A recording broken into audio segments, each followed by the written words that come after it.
el debate que se ha suscitado no tiene nada que ver con la ley. O sea, la ley no habla de todo lo que se está hablando ni en los blogs, ni en Twitter, ni en... La ley es una ley contra la gente que gana dinero a base de robar. Y no entiendo cómo alguien puede estar de acuerdo con eso, porque la ley no va de otra cosa, no va ni de libertad de expresión, no va ni de el derecho o no de descargarse cosas de internet, no va de eso. La ley va de cerrar portales a gente que se lucra con derechos de propiedad intelectual de otros. Fue una sorpresa que se rechazara la incorporación de la disposición final segunda, que es lo que en realidad no es una ley SINE, porque es solo un apartado dentro de la ley de economía sostenible. Se retiró ese apartado y fue toda una sorpresa porque realmente no había gente que estuviera en contra de esas medidas dentro del mundo de la política. Lo que pasó realmente fue que una de las fuerzas políticas nacionalistas no consiguió nada a cambio de darle apoyo a esa ley y por culpa de eso no lo apoyó, que se esperaba, todos los demás. Pero que es verdad que hay gente que dice, es que si es igual, es cerrar y si se van a montar otra vez dentro, es inútil. Es totalmente cierto. Bueno, me parece bien. También hay leyes, o sea, el Código Civil habría que quitarlo. ¿Por qué las cárceles están llenas de gente? Porque el Código Civil se incumple. Por eso vamos a decir que el Código Civil es inútil. ¿Vamos a quitarlo? No. El tema es, hay unos delincuentes, bueno, además con ingresos masivos, ¿eh? Cuando hablan de lobby, o sea, es más lobby en este momento, ingresan más dinero algunas de las empresas de pirateo institucionalizado que las propias que la mayoría de las productoras en su conjunto, tú lo sabes. Y además lo ha dicho con sorpresa el delegado del Partido Pirata sueco, que está alucinado él mismo, como miembro del Partido Pirata sueco, de decir que hay una web pirata en España que factura 8 millones de euros al mes, 100 millones de euros al año. Y que haya gente que defienda eso, es que no me lo puedo creer. Y ya digo que yo creo que para nosotros, para las industrias de los contenidos, Internet es la solución, no es el problema, pero con un ecosistema.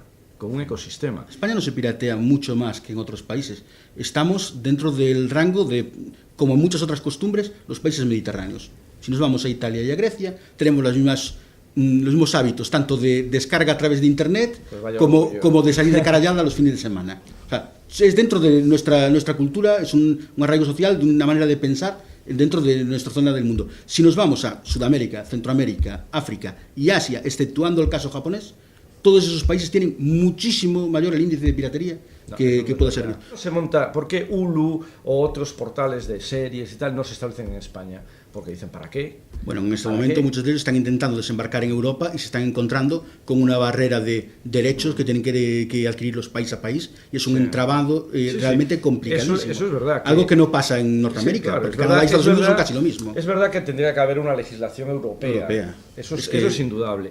Y lo tenemos claro. Y además te digo que nosotros vamos a trabajar. Lo que pasa, que ya digo, cuando a mí me parece muy cómodo cuando dicen, oiga, adapte usted su modelo de negocio. Pero ¿cómo voy a adaptar mi modelo de negocio si el modelo de negocio con una situación en que la gente puede conseguir el producto gratis es absolutamente imposible? Pero yo lo que sé es que si me quiero comprar una película en descarga para verla en la tele, lo tengo prácticamente imposible. Y con un libro en español, 3/4 de lo mismo. En cambio, en Estados Unidos, a través de Kindle y muchas otras tiendas virtuales, tengo contenidos a caer de un tren. Y parece como que descargarse películas es un derecho fundamental.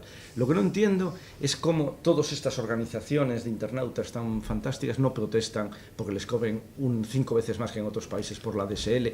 Perdón, esa es la principal reivindicación de la asociación de internautas. Llevan más de 10 años con campañas. No he visto ni ataques a la página. Pues también los hubo, a la de las GAE, a la de Telefónica, a todos. Les GAE no da servicio de ADSL. No he visto negarse a pagar el recibo y demandar a Telefónica. No he visto, porque aparte es que es gente que está, perdona, y no quiero agredir, un poquito apalancada, y cuando hay que pelear contra gente que sí que realmente tiene el mazo, cuidado, cuidado. O sea, no he visto defender las wifis públicas con verdadero ahínco, como diciendo la wifi es un derecho fundamental. O sea, al final es más importante descargarse películas, o por ejemplo no he visto el pedir que los laboratorios farmacéuticos no puedan patentar sus licencias de medicamentos, que debe ser un poquito más importante que ver películas por internet.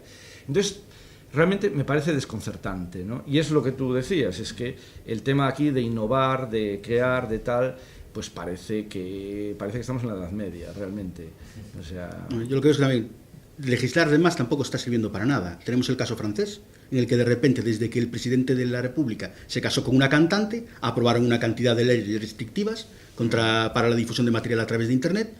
Y si comparamos las cifras de descargas de Francia con respecto a España, hay un 1% de diferencia. O sea que la cosa no está sirviendo realmente para mucho. Y si nos vamos a muchos otros países en los que toman otras medidas... Si no sirve para nada, ¿por qué hay tanta oposición? Es que porque la oposición no es que precisamente porque sirve para cerrar algunas webs. Con que cierren una injusta ya llega. Y además porque eso, para poder restituir las consecuencias de la comisión, tardarían años porque tiene que ser por la vía judicial.